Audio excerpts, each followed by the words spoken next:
Have you ever wondered why wine, unlike any other beverage, has been revered as a symbol of luxury, a tool of religion, and a medium of societal bonds throughout history?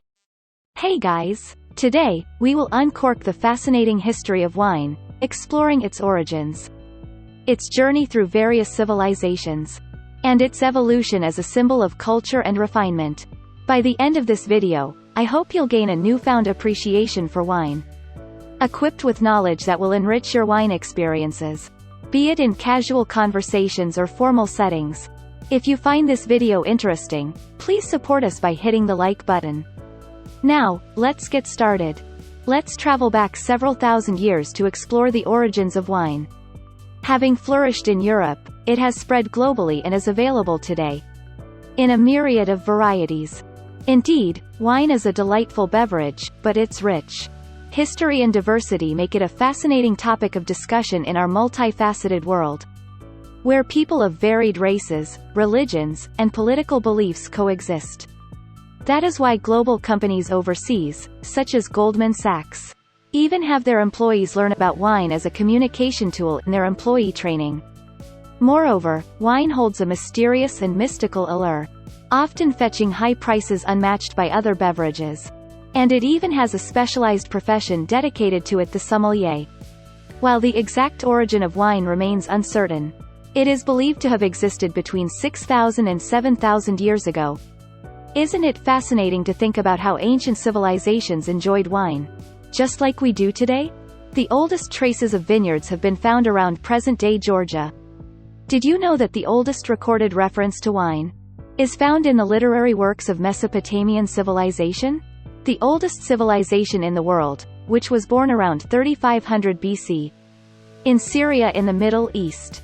The oldest literary work in the world is the Epic of Gilgamesh, a story about the legend of Gilgamesh, king of Mesopotamia. The story describes a flood that engulfed the world, and the people built an ark to overcome the flood and were bestowed wine to drink. This is believed to be the earliest written mention of humans drinking wine. However, wine was not yet commonly consumed at this time. It is said that civilizations long before consumed wine, around 7000 to 6000 BC. This predates the establishment of the Roman Empire in Europe, as the Roman Empire ruled the surrounding countries one after another. Goods from various regions flowed into Rome. When this happened, a major change occurred in the diet of the common people.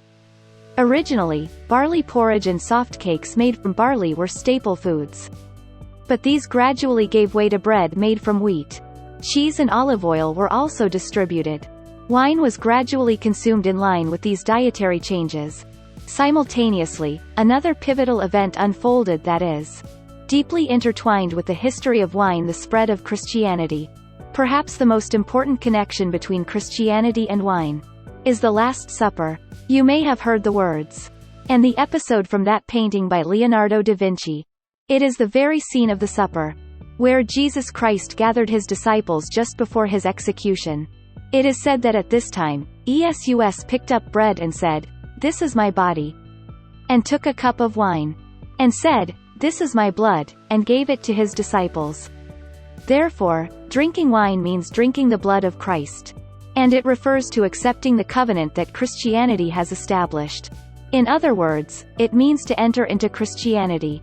This is why bread and wine became so important to Christianity. And as Christianity spread throughout Europe, wine quickly became an essential part of the European diet. This also led to the religious authorities of the time, such as monasteries, to covet fine vineyards, especially in the case of vineyards used for wine. Achieving superiority was plausible, as it depended on geographical conditions and the skill of the growers. This made wine an essential part of Christianity, and even elevated the status of some vineyards in Europe. Geographical factors, the expansion of the Roman Empire, and the spread of Christianity have disseminated wine throughout the world, elevating it to a mystical and special beverage of great value. This brings us to the next topic. What kind of wine is valuable? Where are the most famous wine-growing regions today? Italy is certainly famous for Italian wine because of the Roman Empire. In fact, Italy is also the #1 producer of wine. However, when it comes to being hailed as the world's premier wine kingdom, France often takes the crown due to its rich variety and renowned quality.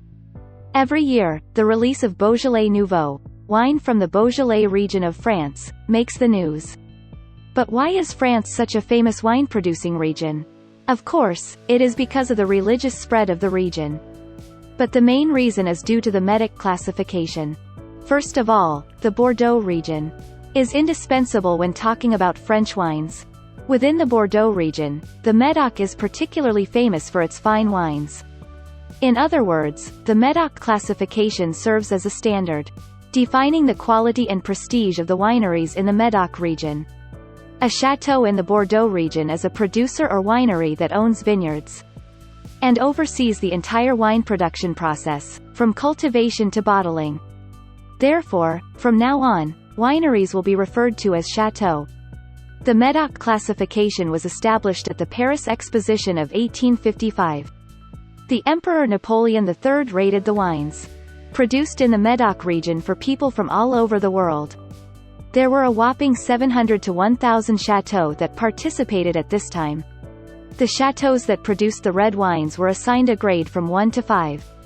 The 4 chateaux that were awarded the highest first growth were Chateau Lafite, Rothschild, Chateau Margaux, Chateau Latour, and Chateau Briand.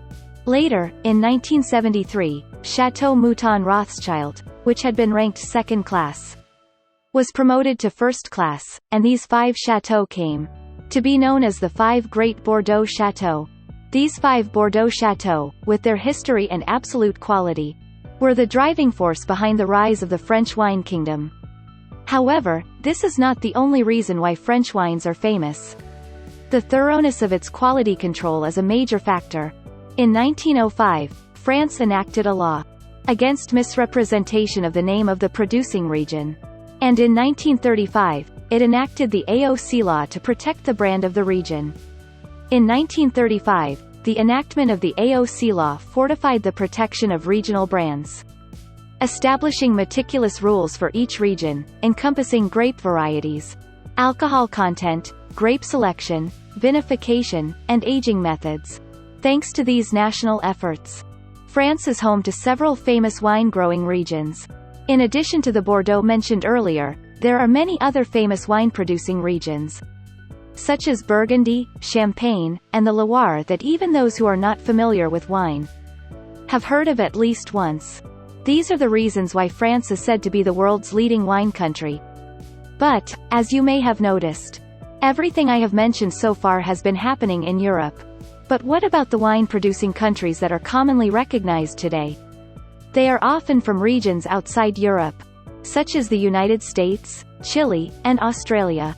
In fact, European and non-European wines are largely divided between the Old and New Worlds. First, traditional European wine-producing countries such as Italy and France are called Old World. This is characterized by vinification that fully brings out the individuality of each mountainous region. As explained earlier, France has strict regulations in place. Besides, there is a belief that any artificial modification of the wines will cause them to lose their individuality. On the other hand, new wine-producing countries such as the United States, Chile, and Australia are referred to as the New World. Grapes were introduced to the Americas around the 16th century, and winemaking began in the U.S. In the 17th century, the Dutch introduced grapes to South Africa, and in the 18th century, the British introduced grapes to Australia and New Zealand. The wines produced in these New World countries have their unique characteristics and styles, distinct from those of the Old World. There is no history or tradition of wine in the New World, and there are no strict laws that emphasize the individuality of the land and grapes.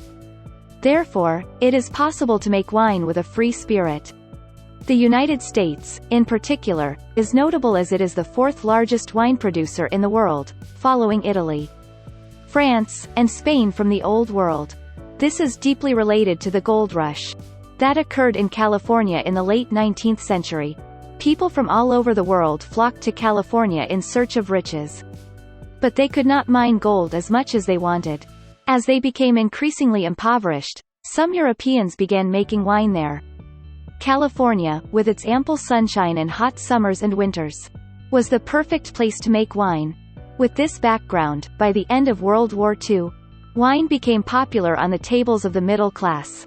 However, France and other countries with wine traditions looked down on American wines, feeling that they were not on the same level. Imagine Steven Spurrier, a Parisian wine store owner, tasting Californian wines and discovering their remarkable progress, far surpassing his expectations. So he came up with the idea of holding a brand tasting competition between French and California wines to promote the California wines he had brought back. Blind tasting is a competition where participants taste wines without any information about the origin, brand name, or variety of the wine, and then guess the details about the wine. The competition was set up to commemorate the bicentennial of American independence in 1976. France, revered as the supreme authority in the wine world, is home to illustrious names in Bordeaux, such as Mouton Rothschild and Haut-Brion. As for the rules, a total of 10 wines were chosen, 4 French and 6 Californian, each red and white, to be judged in a scoring system of about 20 points. Through the connection of Mr. Spalluer, the founder of the competition, a number of prominent figures in the wine industry were chosen as judges, all of whom were French. Therefore, everyone was convinced that French wines would win this competition. However, when the blind tasting was actually held, to our surprise, California wines won hands down. A Time magazine journalist who happened to be present at the event reported the moment of the century, and immediately sent out the news, which shocked wine professionals all over the world. Incidentally, the French, unable to accept this result, argued that French wines, unlike American wines, required aging and would reach their prime after 30 years. However, exactly 30 years after 1976, California wines won the return match in 2006. It was an overwhelming victory that allowed no excuses. I hope this captivating journey through the world of wine has enriched your understanding and sparked a newfound appreciation for this ageless beverage. As you can see, evaluating a wine's value is not as simple as categorizing it as good because it is from the old world or bad because it is from the new world. Even if it is the same wine, experiencing it after gaining the knowledge shared today will surely offer a different taste. Thank you for watching. Don't forget to like, comment, and subscribe for more insightful content. Take care and see you in the next video. Goodbye.